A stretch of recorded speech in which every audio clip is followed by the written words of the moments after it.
علی محمد خان صاحب، ویسے اکثر آپ ٹریول ہی کر رہے ہوتے ہیں، یہ سفر جو ہے اسلام آباد کی طرف ہے یا اسلام آباد سے باہر کی طرف ہے؟ اور جو آپ کا اصلی جو اسلام آباد کی طرف سفر ہونے جا رہا ہے یعنی لانگ مارچ کا، یہ اس کی ریئرسل تو نہیں کر رہے کہیں آپ؟ اور یہ لانگ مارچ کی کال خان صاحب کل کور کمیٹی کے اجلاس کے بعد لانگ مارچ کی کال دینے لگے ہیں یا پھر کوئی الٹیمیٹم دینے لگے ہیں؟ خان صاحب کیا تیاریاں، کیا پلانز ہیں؟ خان صاحب کہہ تو چکے ہیں کہ میں نومبر کے آخر میں، ستمبر کے آخر میں آ رہا ہوں اسلام آباد، کال دینے والا ہوں۔ بہت شکریہ۔ بسم اللہ الرحمن الرحیم، اللہم صلی وسلم وبارک علی سیدنا محمد۔ میں اس وقت اپنے حلقے میں ہوں، مردان میں ہوں، کیونکہ آپ کو علم ہے ادھر الیکشن اناؤنس ہوا ہے،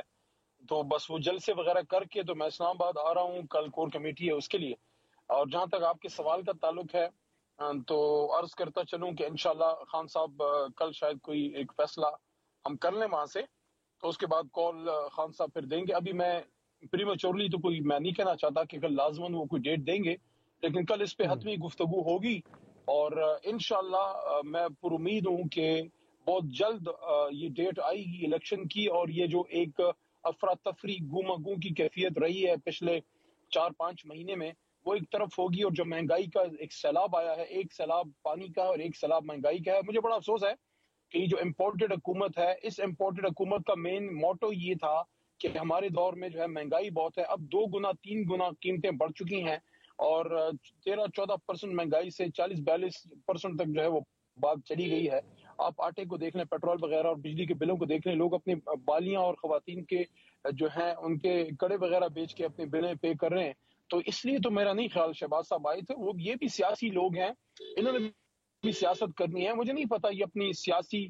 قبر یعنی اب آپ کو بھی علی محمد خان صاحب، خان صاحب کو بھی سمجھ آ گئی ہے کہ اس وقت جو سیاست کرنی ہے وہ عوام کے ایشوز پہ سیاست کرنی ہے، وہ مہنگائی کے معاملے پہ سیاست کرنی ہے، مہنگائی کے معاملے پہ کیس اٹھانا ہے، اسی پہ عوام بھی آپ کے ساتھ کھڑے ہو گئے، چونکہ عوام کے صبر کا پیمانہ اب لبریز ہو چکا ہے۔ تو اب خان صاحب بھی اپنی پوری موومنٹ اب مہنگائی پہ بلڈ کر رہے ہیں۔ میں ذرا سنا بھی دیتا ہوں خان صاحب نے اس حوالے سے کیا بات کی تھی شہباز شریف کے بارے میں، کہ وہ لگتا تھا کہ آئنسٹائن کی طرح کے سب کچھ بدل دیں گے، لیکن ایسا نہیں ہوا۔ خان صاحب کے ریسنٹ ٹویٹس دیکھیں یا ان کے بیانات دیکھیں، وہ سارا ان کا فوکس جو ہے وہ مہنگائی پر ہے۔ ذرا سن لیں جی۔ شہباز شریف جس کو بہت شوق تھا پرائم منسٹر بننے کا، اور کئی ایسے یہاں لوگ بیٹھے ہوئے تھے، وہ سمجھتے تھے کہ آئنسٹائن کے بعد دوسرا آدمی شہباز شریف آئے گا، ایک دم سارا ملک ٹھیک کر دے گا۔ حکومت کے پاس اب کوئی طریقہ نہیں ہے کہ اس معیشت کو گرنے سے روکنے کا۔ میں آج صرف اس چیز پہ ختم کرتا ہوں کہ یہ زیادہ دیر اب ہمارا صبر نہیں رہے گا۔ اگر یہ اسی طرح چلتے رہے اور ملک کو اسی طرح نیچے لے جاتے رہے تو ہمیں پھر ایک کال دینی پڑے گی اپنی عوام کو۔ تو یعنی علی محمد خان صاحب، آپ کل کی جو میٹنگ ہے اس کا ممکنہ ذرا آؤٹ کم تو آپ نہیں بتا سکتے کہ کیا ہوگا، کال آتی ہے یا الٹیمیٹم آتا ہے، لیکن ایجنڈا اس کا بڑا کلیئر ہے کہ آپ نے لانگ مارچ کے حوالے سے ہی کل کی کور کمیٹی کا اجلاس ہونے جا رہا ہے۔ جی، اس کے حوالے سے بھی ہے، اور جو مہنگائی کا ایشو ہے، دیکھیں ایک تو ایک سیاسی بات ہے نا، لیکن اگر آپ ریاستی ملکی تناظر میں دیکھیں تو بہت ہی خوفناک صورتحال کی طرف ملک جو ہے وہ بڑھ رہا ہے، کہ اس وقت کوئی 7,500 ارب کے قرضے ہماری یہ دوست لے چکے ہیں، اور وہ یہ تقریباً پاکستان کے، یہ میرے فگر جو آپ کو دے رہا ہوں یہ بڑے ہوش ربا ہیں، کہ پاکستان کی تاریخ میں جتنے قرضے لیے گئے ہیں پچھلے 4.5 مہینوں میں، اس کا 15% جو ہے یہ پی ڈی ایم کی امپورٹڈ حکومت لے چکے ہیں۔ مجھے نہیں پتا یہ کس لیے امپورٹ ہوئے تھے۔ ایک تو بات کلیئر ہے